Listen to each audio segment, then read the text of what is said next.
January 20th, 2021. That's when I ordered my first mechanical keyboard, the Keychron K6.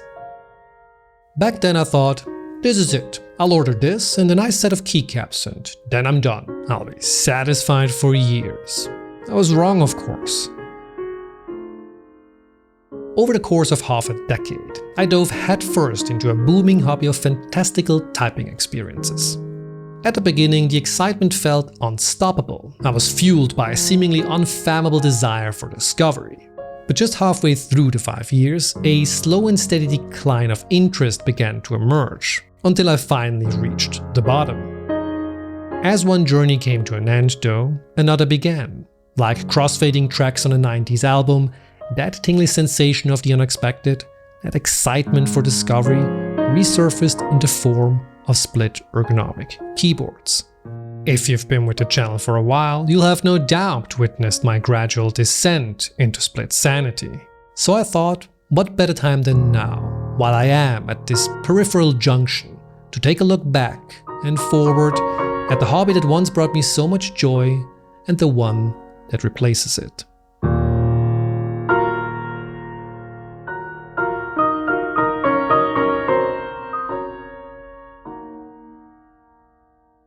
This video is in ways a celebration of the recent 50k subscriber milestone, but also a tale of two hobbies. For the former, I am immensely grateful to you. Yes, you who's watching and listening right now. I will attempt to weave my answers to your Q&A submissions into this little retrospective of mine. For those I could not manage, I will reply in full via text. And congratulations to the 5 winners of the giveaway. Now, where were we? Ah yes, the question I've been asking myself every day for the past 12 months the moment my pupils adjust to the rising sun. What the heck is that on my desk and how did I end up with it? Was it health? After all, I have become ancient and everything has begun to hurt, especially in places I wasn't even aware I had sensory abilities in. It would seem so, after all, health is something that is often mentioned in conjunction with split ergonomic keyboards, hence the name I suppose. But, truth be told, that was never that big of a draw for me. What convinced me in the end was but an entirely different reason. They're fun to type on, believe it or not. Over the course of the last 5 years, I've had the opportunity to use so many keyboards. The early excitement I mentioned before was continuously fueled by new and innovative features that entered the market. Various mounting systems come to mind, which were seemingly reinvented on a monthly basis. Likewise, it felt like discoveries on how to improve your sound were being made just as often, to various degrees of success, sometimes splitting hairs or opinions, or both, all in the name of thok. All of this was incredibly fun, but unbeknownst to me, finite. My all-time favorite keyboard is the RamaWorks Tempo. No foam, no tape, no fancy mounting system, just an aluminum plate with a bit of flex resting on some pads. Surrounded by arguably one of the best looking keyboard designs ever made. To my eyes and ears, it was, and still is, perfect. After this, most of the boards I got felt over-designed. Like modern blockbuster movies, they tried to please everyone, but ended up not knowing who they were supposed to be made for, and neither did I. Although the designs kept getting more and more extravagant, the realization that most of it was surface level, quite literally, only increased my declining interest in the hobby. This stood in stark contrast to the ergonomic keyboards, where I immediately noticed the focus was entirely utilitarian. Every detail mattered from a functional standpoint. It had purpose.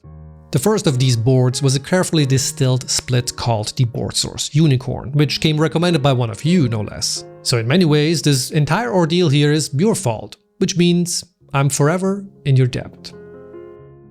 Getting off the ground was anything but easy though. My skepticism towards the promise of typing bliss proved to be true at first. It was tough, and I would often just resort to using whatever else was lying on my desk just to get things done. But at times, there was a peek into a future where my fingers were skilled enough to navigate my new device with efficiency. And that peak always filled me with excitement.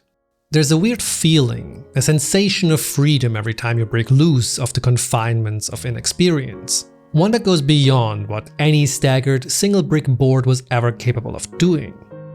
In many ways, the thumb cluster is to thank for this, giving my stops more to do than ever before, leveraging their dexterity to maximize input variety. Convoluted sentences aside, I have been very outspoken about my usage of layers for my arrow keys, and it is but the most basic execution of it. But also a great example of how this forced change of perspective can open up new paths of navigation. The complete lack of physical movement, apart from the fingers of course, to achieve digital movement is pure convenience. And then there was more. Unbeknownst to me again, I began doing something I could have done years ago, but only through splits did I finally realize what I was missing. I was, and am, to my knowledge and self-evaluation, a keen user of productivity tools. I've had the usual suspects for years: Raycast, Things, MimeStream, and many more. But I was only using about 70% of their capabilities because I never touched the keyboard shortcuts. Why now then? Well, for I have experienced the comfort of stillness, and once you've experienced it, you will want more of it. Using an app entirely by keyboard feels, for the lack of a better way of putting it, like having superpowers, if I could remember the shortcuts, which I of course had difficulties with.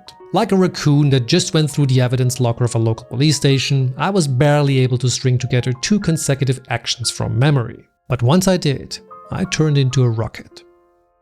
And then there were trackballs, touchpads, and other creatures. Apart from the former, I have yet to experience the benefits of the latter. But boy, is it fun if you have a big ball close by. And although it cannot fully replace my primary pointer device, I've begun to rely on it more and more every day, and it, if I may say so, looks pretty cool too.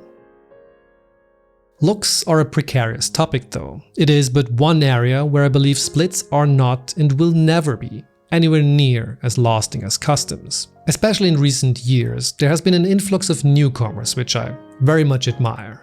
The Protagonist, the Geist Machine Studio and Ada, Serene Industries Cleaver, It's Him's Typebox, the Machina Cloud 9, and anything Atelier Magnus or Werktechnica have ever teased or produced. I will never not want to own anything they made or make, but I simply do not know how I could ever justify nor frame the purchase of any, for a video or personal desires. They will forever remain a tease to a hobby that once was, and I will forever hover over the buy button until I bid farewell to custom keyboards as I fully settle into the valley, for the path I have chosen is the one of fun, like it always should be. Thank you for watching. It's good to see you.